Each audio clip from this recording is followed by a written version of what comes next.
Nih Pak, indahnya begini Pak. Maaf ya. Lihat istri itu, ingat Allah. Lihat anak, ingat Allah. Ibu lihat suami, ingat Allah. Kalau melihatnya begitu, maka substansi berumah tangga itu nikmat rasanya, dan tanggung jawab itu melekat pada diri kita untuk terjaga dalam kebaikan. Ya. Saya nitipkan handphone saya ke antum, dan antum tahu itu punya saya. Ya, dan Anda mencintai saya misalnya, ta'zim di situ. Mungkin nggak handphone itu ditempatkan di tempat yang tidak baik? Mungkin nggak Anda taruh di lantai begitu saja? Demi Allah saya katakan, mungkin Anda akan mencari tempat terbaik, disimpan di situ, dirapi-rapikan, dilap-lap, karena Anda merasa itu punya saya yang dititipkan pada Anda. Manusia saja bisa Anda perlakukan demikian. Bagaimana ketika Anda melihat anak itu amanah Allah, yang Anda sebagai orang tuanya akan ditanya di kemudian hari. Maka kalau mau bersikap yang gak enak itu, gak bisa Pak kita lakukan. Mau bentak tuh gak bisa. Mau marah tuh ditahan-tahan. Ya. Dan itu dijaga. Lihat istri sebagai amanah Allah itu beda caranya dengan hanya melihat kemanusiaannya saja. Istri melihat suami sebagai amanah Allah akan lain. Ya. Makanya akan selalu sempat dan optimal merawat istri sendiri dibandingkan lihat-lihat istri orang. Begitu sebaiknya. Ibu pun tidak harus berharap, kenapa ya suami saya nggak seperti Ustadz? Harapan yang sia-sia. Sudah ada turunan hikmahnya. Nah itu ada latihannya. Latihannya apa? Alladzina yadhkurunallah, zikir. Jadi kalau zikir itu sudah kuat dalam diri kita, ya sudah menghadirkan esensi zikir dalam diri kita, yang dilihat semuanya itu semua anugerah Allah Subhanahu wa taala. Jadi saat dia gembira itu dia bersyukur, dan saat dia sedang mengalami duka dia bersabar. Semua sama sebagai ibadah. Ajaban li amril mu'min. Kalau sudah seperti itu, kata Nabi, perkara hidupnya mengagumkan, gak ada keluhan. Itu latihannya zikir. Nah, zikir ini di Quran diturunkan dalam bentuk yang pokok berupa amalan ritual. Karena itulah semua bentuk amalan ritual disebut dengan zikir. Jadi kalau kita ingin hadirkan sifat tadi, maka cara pertama tingkatkan ibadah ritual. Salat. Apalagi? Al-Quran. Saya ambil 2 dulu lah, supaya nggak banyak-banyak dulu. Yang pokok salat yang kita lakukan tiap hari. Tinggal kuantitas dan kualitas kita tingkatkan. Maaf, lihat sini baik-baik. Salat itu di Al-Quran disebut dengan zikir. Dalilnya Quran surah ke-20 ayat ke-14. Dan langsung disarikan dengan fungsi ibadah. Sebagai fungsi hidup kita. Sudah? Perhatikan baik-baik. Innani anallah. La ilaha illa ana fa'budni wa aqimis salata lidzikri. Itu dalilnya. Sayalah Allah, kata Allah. La ilaha illa ana, tidak ada Tuhan yang layak dipertuhankan dan layak disembah kecuali saya, Allah. Allah. Bagaimana kenal Allah sebagai Tuhan? Ya, yang layak disembah, yang harus dipertuhankan, kenalnya bagaimana? Mendekatnya bagaimana? Fa'budni, sembah saya supaya kamu kenal saya, dekat dengan saya, tahu saya. Bagaimana caranya? Wa aqimis shalah, tunaikan salat. Jadi kalau pengen dekat dengan Allah, terkoneksi kepada Allah, tersambung, punya sifat tawakal yang kuat, nih tingkatkan salatnya, tambah. Makanya tiap hari kita sholat 5 waktu itu untuk membangun konektivitas dengan Allah. Sebab kalau sudah dekat, aksesnya pun terbuka semua. Itu maksudnya. Anda dekat dengan pimpinan, akses di perusahaannya kan mudah untuk diakses. Ya kan? Kita punya kenalan yang kuat, yang punya sesuatu, aksesnya mudah dibuka. Kita kenal Allah dan dekat dengan Allah, apa yang sulit bagi Allah.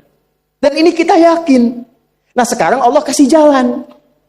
Coba lihat orang-orang dulu, ya. Mereka ketika akan melatih dirinya untuk tersambung kepada Allah, sholat semua, termasuk para nabi, rasul. Tapi dahsyatnya, ketika ada apapun dalam kehidupannya yang sulit Allah mudahkan, minta langsung dikabulkan. Dan sangat luar biasanya, seringkali terjadi mintanya lewat sholat. Nabi Zakaria itu kan dihukumi istrinya oleh medis itu menopause dan mandul. Maaf, nggak mungkin punya keturunan. Kapan mintanya? Dalam sholat. Mohon sama Allah. Dan itu dikabulkan. Dan diabadikan di Quran dengan surah yang sama, Ali Imran ayat 38 sampai 39. Hunalika da'a Zakaria rabbah qala rabbi habli min ladunka dzurriyyatan thayyibah innaka sami'ud du'a. Ya Allah, mereka mengatakan aku nggak mungkin punya keturunan. Mereka mengatakan istriku punya keterbatasan. Maka aku memohon kepadamu yang tidak punya batas dalam pemberian. Engkau yang maha mendengar. Kalau kepada yang maha mendengar doa saya tidak dikabulkan, mohon tunjukkan kepadaku lewat sholat ini ya Allah, dengan cara apa lagi dan kepada siapa aku mesti memohon. Itu nggak nunggu lama, permohonan selesai turun jawaban ayat 39-nya. Fanadathul malaikatu wa huwa qa'imun yusalli fil mihrab. Turun malaikat mengabarkan engkau dapat kabar gembira akan punya anak, langsung namanya dikasih Allah Yahya. Annallaha yubasyiruka bi Yahya. Artinya hidup yang mustahil menurut manusia, lahir dari rahim seorang perempuan, maaf, yang divonis monopause dan mandul, bayi yang hidup, kata Allah nggak ada yang mustahil, lahir dan terjadi itu. Yahya, John, lahirlah. Kapan terjadinya? Saat sholat. Karena itu saat dipanggil sholat, itu isinya tuh kan doa semua. Silakan ngecek, isinya doa semua. Dari mulai takbir, sujud sampai salam, isinya doa semua. Dan itu konektivitas kita dengan Allah, minta. Kapan itu bisa terkabul dengan cepat doanya? Kapan selesai urusan kita? Kalau koneksinya bagus. Makanya disebutnya zikir, yang terhubung, yang nyambung. Semakin kenal, semakin dekat, semakin mudah. Kadang belum minta, sudah diberi. Ada yang orang belum berucap, Allah sudah berikan. Sehingga ketika menghadapi masalah yang sama, ringan. Bukan nggak punya masalah. Akan dihadapi, diringankan oleh Allah. Masalah yang sama, ini sampai ribut, adu argumentasi. Orang ini cuma senyum, selesai. Betapa banyak masalah kecil diargumentasikan jadi besar. Akhirnya problem. Tapi tidak sedikit masalah besar dihempaskan di atas sajadah. Ketika koneksinya dengan Allah itu kuat, tiba-tiba hilang seketika. Selesai. Makanya Nabi Yakub kalau punya masalah, yang beliau lakukan apa? Dia bentangkan sajadahnya, dia sholat, dia mohon kepada Allah. Itu dilestarikan di Quran surah ke-12 Yusuf ayat ke-86. Aku tuh kalau sedang punya masalah apapun, yang aku bangun konektivitas dengan Allah. Innama ashku bathi wa huzni ila Allah. Saya curhatnya cuma sama Allah. Ini Pak, ini bagian pertama. Nah, jadi kalau ingin semakin kuat, sampai ada masalah diringankan, mau kerja dibukakan pintunya, itu ada jenisnya. Yang pokok ada 5 waktu, 17 rakaat. Yang detil itu ada pada sunnahnya. Dan itu hebatnya dalam Islam. Dijelaskan caranya, disebutkan tujuannya, dan diterangkan hikmahnya. Contoh. Kita sekarang jam berapa? Jam 9.20. Di waktu saat ini ada waktu sholat disebut dengan sholat duha. Duha itu dibagi 3. Ada awal duha, penguat zikir, pengganti seluruh bagian zikir di tubuh kita, yang disebut dengan syuruk. Itu kurang lebih jaraknya 1 jam setelah subuh. Jadi kalau tadi 4.45, ya 5.45 menjelang jam 6 itu masuk syuruk. Setelah itu masuk ke jam 8 sampai ke kurang jam 10 itu pertengahan duha. Pertengahan duha. Apa fungsinya? Di antaranya mempermudah rizki. Di antaranya. Bilangannya berapa? 2 sampai 4 rakaat bisa dikerjakan. Ya, dan harapannya apa? Bukan pada rizkinya. Ya, jadi jangan sampai motifnya cuma sekedar keduniawi, kurang tepat. Kenalkan kepada Allah, nanti biarkan janji yang disampaikan oleh lisan Rasulullah itu terjadi. Ya, jangan pada rizkinya, ini terbatas, cuma sampai situ. Tapi kalau kita minta sama Allah, dikasih jalannya itu dari sisi yang tidak kita duga. Anda berhitung, Allah kasih hitungan. Anda tak berhitung, Allah kasih apa yang tidak pernah Anda hitung sebelumnya. Itu poinnya. Maka lakukan sholat, dekati. Itu yang disebut sholat duha. 2 rakaat, tambah lagi 2. Untuk kenal Allah. Kalau sudah merasakan dekat, sudah nyaman, sudah enak, muncullah kemudian kesan dalam hati. Terserah Allah mau kasih berapa. Yang penting sudah enak, sudah damai. Di titik itulah kemudian Allah limpahkan dari apa yang nggak pernah kita duga sebelumnya. Tiba-tiba keluar, kok ada telepon, dapat proyek, dapat macam-macam. Tapi tujuan sholatnya bukan untuk proyeknya. Buat kenal Allah, ulul albab ini. Kalau cuma pengen lancar, baru serabutnya. Kalau cuma pengen lulus proyek, itu baru daging luarnya. Ulul albab itu kenal Allahnya, sehingga dia tahu akses intinya tuh itu. Itu poinnya. Dan gak mahal. Emang kalau sholat duha di Anur bayar Pak? Pakai biaya. Baiknya luar biasa. Sudah? Satu. Kalau mau lagi misalnya, ini yang paling dahsyat nih. Dibimbing kita sampai ke posisi terbaik di apapun itu. Jadi ayah terbaik, ibu terbaik. Ya, jadi karyawan strategis, di militer terbaik. Terbaik tuh gini, di tempat terbaik yang memuliakan tuh makom namanya. Makanya kuburan sering disebut makam kan? Ya kan?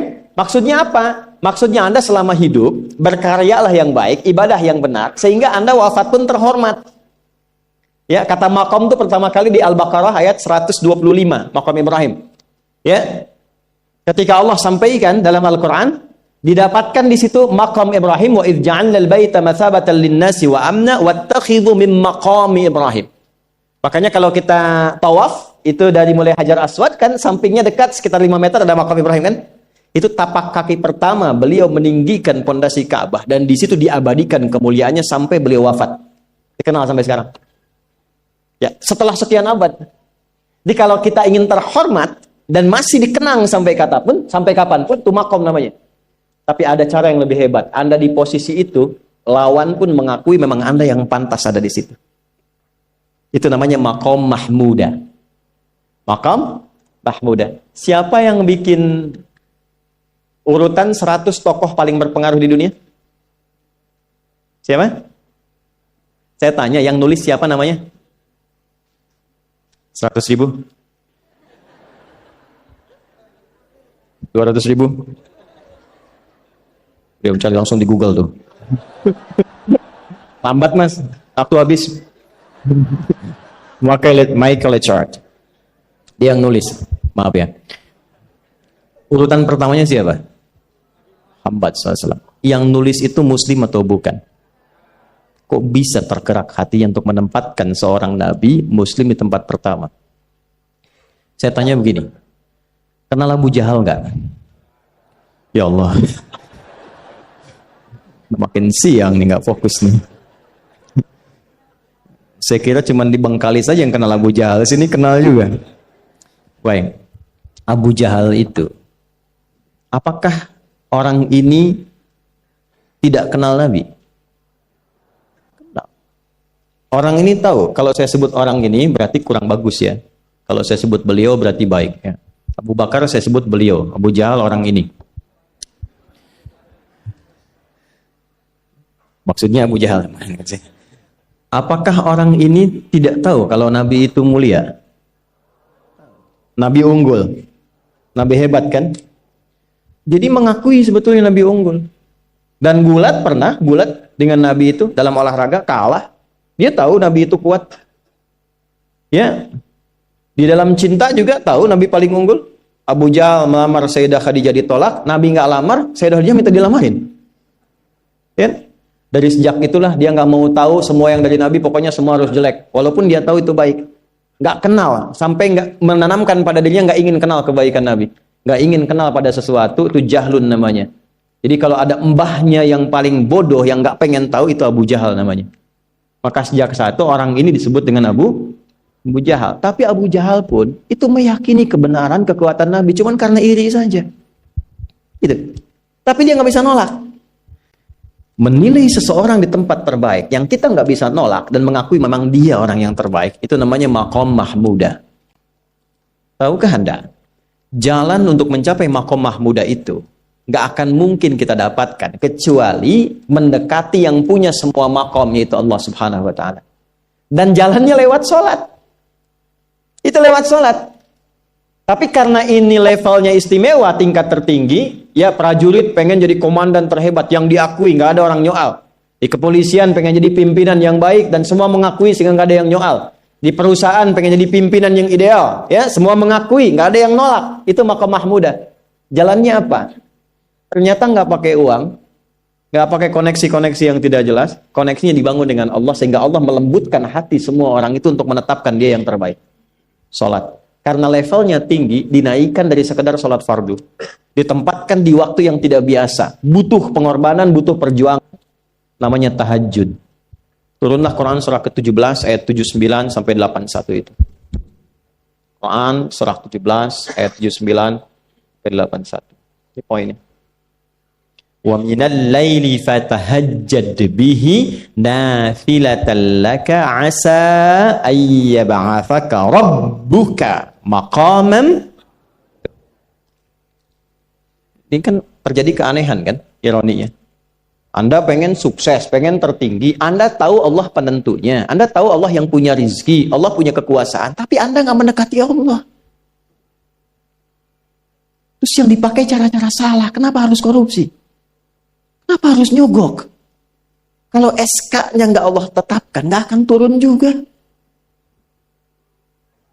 Bingung kan? Bingung. Lihat Abdurrahman bin Auf, jazakallahu khair. Datang 600 kafilah pakai unta. Isinya semua emas, berlian, perak, macam-macam. Heboh Madinah, bum bum bum bum bum bum bum. Tiba-tiba Sayyidah Aisyah komen radhiyallahu taala anha. Beliau kan yang terdekat dengan Nabi, satu istri Nabi SAW. Jadi kalau sudah ring satu Nabi, ada yang komen, kita tuh cuma 3 sikapnya. Like, share, and subscribe. Gak usah ikut komen lagi. Sukai, share, subscribe. Ikuti jalannya. Apa komennya? Secara singkat, kama qalat. Aku pernah mendengar Nabi SAW mengatakan, Abdurrahman bin Auf itu agak lambat hisabnya. Ya, selambat-lambatnya cepat juga dibanding kita kan? Ya? Maksudnya apa? Ingin menggambarkan betapa banyak kekayaannya. Scan, checklist, semua. Ketika mendengar komen itu, apa kata Abdurrahman bin Auf?